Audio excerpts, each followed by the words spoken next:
Welcome everyone. This is lecture E,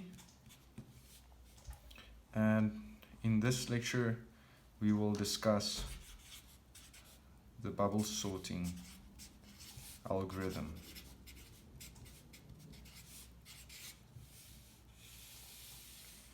Now, bubble sorting algorithm is a sorting algorithm that is able to sort an array. Let's say this array with values in, and if you implement the bubble sorting on this array in an ascending way, it will sort the array actually according to this. Okay, so bubble sorting is sorting an array. Okay, we use bubble sorting quite a lot, so it's quite an important algorithm to understand and now know how it works. Now, it's based on, if you want to envision it a little bit, based on bubbles, and bubbles, let's say bubbles in a glass, and the bigger bubble will float to the top and the smaller bubble will float to the bottom and will sort itself accordingly. So bubble sorting is a sorting algorithm. Now, looking at the algorithm, there's a few key things that we need to understand. Okay, so the best way of describing this is just to understand that for this algorithm we need two for loops. And the first for loop, the first for loop will work with a pass variable, and the second for loop will work with a variable that we will call I. It's like a counter variable. Okay, so in bubble sorting we do the following. The passes is, we need, for instance, if the array is 4 big, we need the size minus 1 passes. So if the size was 4, it's 4 minus 1 equals 3. We need 3 passes. Okay. And for the I, it is also size minus 1. And that will be 4 minus 1 gives us also 3.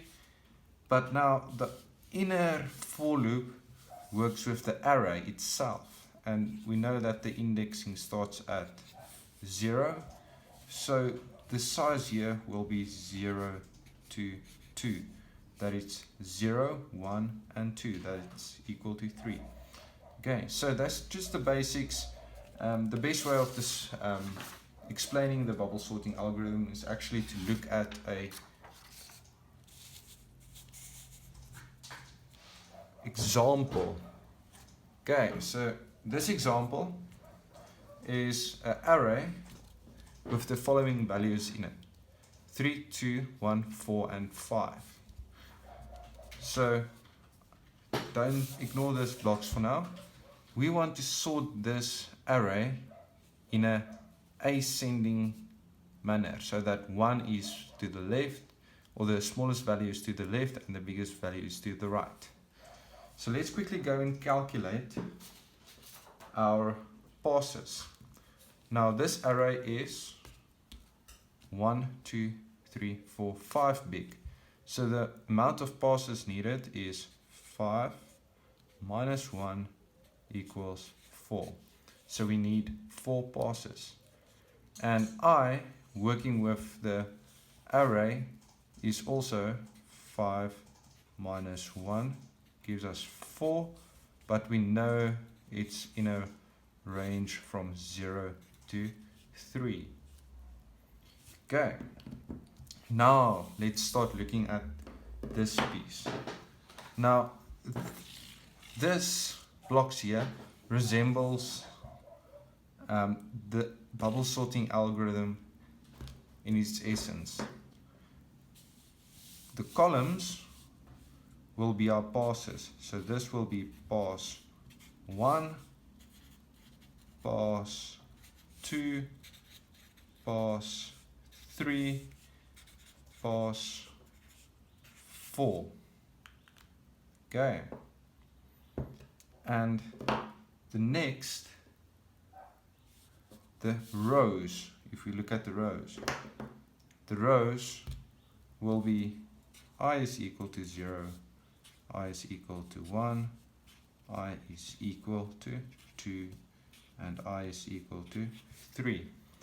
Okay, so now that we know this is our first pass, this is our second pass, third pass, and fourth pass. This is I0, I1, I2, and I3. Now I'm just going to visually implement the bubble sorting array. So how it works is we look at the array, and for the first pass for I is equal to 0, okay, so this is our outer loop. So first of all we will start at pass 1, do all the i's, then go to pass 2, do all the i's, go to pass 3, do all the i's, and etc. So the bubble sorting algorithm, inside the two for loops we have an if statement comparing the I is equal to 0, so we compare 3 to 2, and if 3 is bigger than 2 we swap. So let's quickly look at it. So for the first pass, for I is equal to 0, we're going to look at 3. 3 is bigger than 2, so we are going to swap. So 2 and 3 will swap around, and the rest will stay the same. 1, 4, and 5. So now we continue. Now we look at I is equal to 1. So now we look here. 3, is 3 bigger than 1? Yes, it is. So we are going to swap 3 and 1 around. So 3 and 1, and the rest will stay the same. And if you continue with this,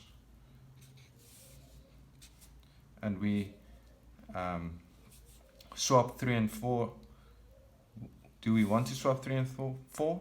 3 is not bigger than 4, so no, we don't swap. So 3 and 4 will stay the same, and the rest stays the same. And then we continue to I is equal to 3. So it's always I, 3, so now we look at 4. So I, 3 is 0, 1, 2, 3. Okay, so we look at 4. Is 4 bigger than I plus 1? Okay, so we compare array I with array I plus 1. So is 4 bigger than 5? No. So we don't swap. Okay, so that was our first pass. Now this whole part repeats itself again by using this now, yeah. So 2 and 1 we compare with I is equal to 0. Okay, so I is equal to 0 is 2, and I plus 1 is now 1. So is 2 bigger than 1? Yes, it is. So we swap, and the rest stays the same. Now we are going to compare 2 and 3. Is 2 and 3 the same? Is 2 bigger than 3? No, it's not. 2, 3, and the rest stays the same. And we will continue. Now we look at, is 3 bigger than 4? No, it's not. Okay, so the rest stays the same. Black oak key. So the rest stays the same. And then we look at, is 4 bigger than 5? No. So 4 and 5 stay on their place. But as you can see, it's already been sorted, but this will repeat itself up until pass is 4. Now you are asking me, but why do we need to continue? Okay, because it's already sorted. So this whole process will repeat itself again for pass 3 and pass 4. But do we need to do it for 4 passes? Now, mathematically looking at this problem, 3, 2, 1, 4, 5 is already a little bit more sorted than our worst case scenario. So what's our worst case scenario? Let's take a worst case scenario of this 5 numbers and we do the bubble sorting algorithm again.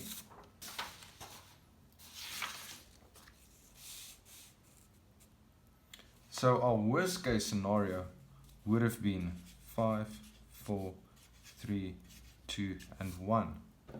So let's quickly do our calculations again. How many passes do we need? So we have 1, 2, 3, 4, 5. 5 minus 1 gives us 4 passes. And we need 0 to 3 for I. Okay, and this is now I is equal to 0, 1, 2, and 3.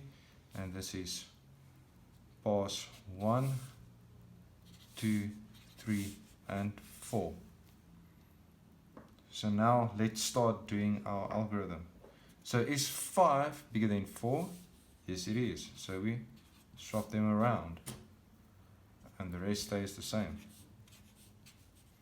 Is 5 bigger than 3? Yes, it is. So 3 and 5 swaps around. And the rest stays the same. Is 5 bigger than 2? Yes, it is. And the rest stays the same. And let's continue to do this algorithm until it is completely sorted. So is 4 bigger than 3? Yes, it is.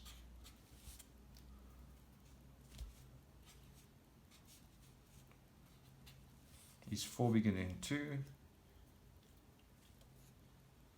Yes, it is.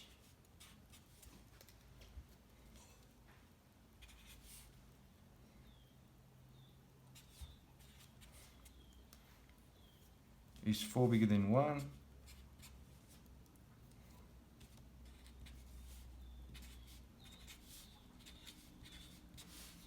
Is 4 bigger than 5? No, 4 is not bigger than 5, so we don't swap. Okay, so now we continue. So as you can see, we are already past the point of the previous example and the array is still not sorted, so we need to continue. Is 3 bigger than 2? Yes. 3 is bigger than 2, so we swap them around.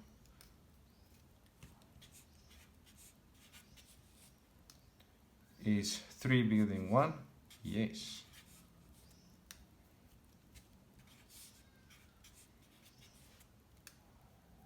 Is 3 bigger than 4?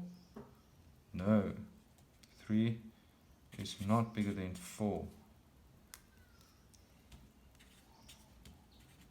And is 4 bigger than 5? No. So we don't swap. And the rest stays the same. So as you can see, we are at pass 3. And the array is still not sorted. 2, 1, 3, 4, 5. It's almost there, but not quite. So let's repeat for pass 4.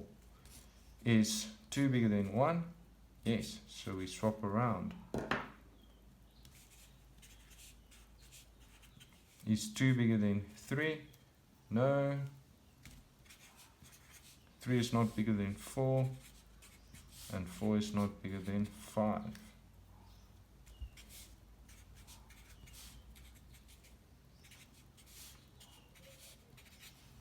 So as you can see, after 4 passes and working through 2 values at a time in the array, with 4 passes, we have completely sorted our array perfectly. Okay, so just to recap, we need 4 passes. We need 4 passes to complete our bubble sorting for the worst case scenario. This is our worst case scenario. And we need a range from 0 to 3 for I if the array is of size 5. Just the reason why is because we're looking at I0 and 0 plus 1 is 1. And if you go to the end, this is I3, 1, 2, 3, 0, 1, 2, 3. So this is 3. And 3 plus 1 gives us 4. So if I was to go to 4, we would have gone out of bounds because there is no element inside the array with an index of 5. So that's the reason we are going from 0 to 3 for a size 5 array. Now, how do we put this in coding? That's now the question. Just want to quickly get another piece of paper.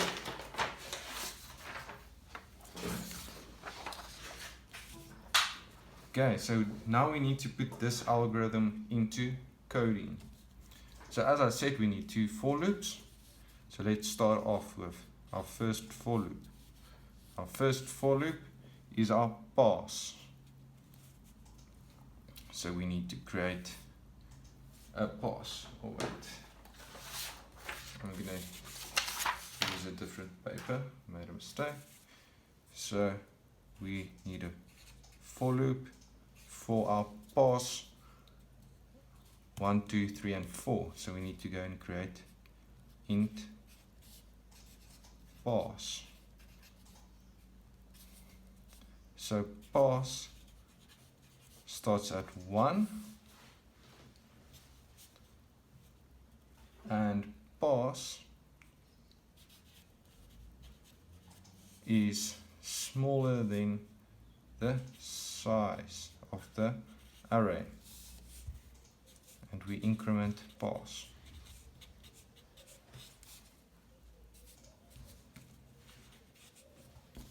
Okay, now for our next for loop,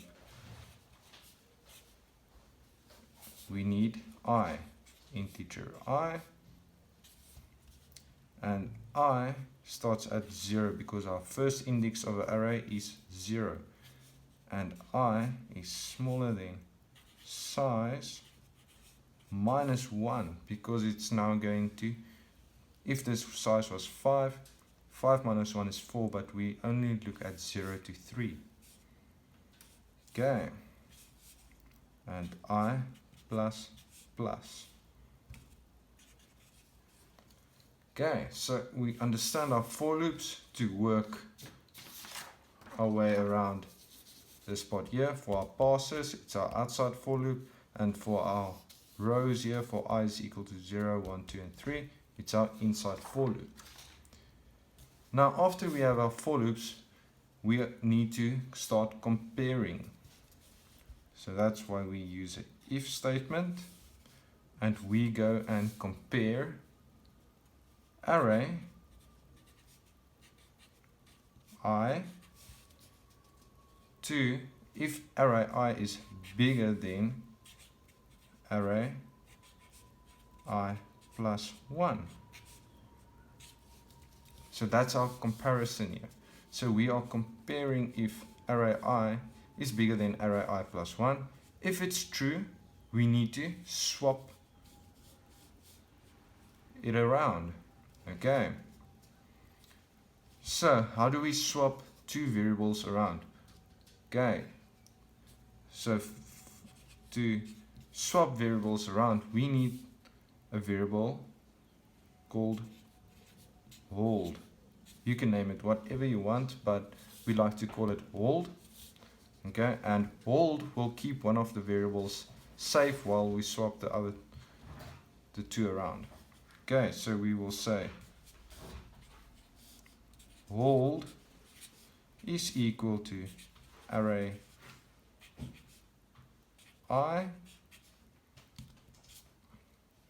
and then we save this value now inside hold. Now what we can do is we can say array I is equal to array I plus 1. So now we have lost the original value of array I, because it's now equal to array I plus 1. And then we can go and change array I plus 1 and set it to hold. And this will let us safely swap the values around. And that's it. That's the basic algorithm of the bubble sorting. Okay, this algorithm you can use on your arrays, and it will sort your arrays quite quickly if you have small arrays. It's not that efficient in practice with very big arrays, but it's a very good example and a very good starting point to understand sorting algorithms, and we will work with the bubble sorting algorithm in this course a lot. Thank you very much.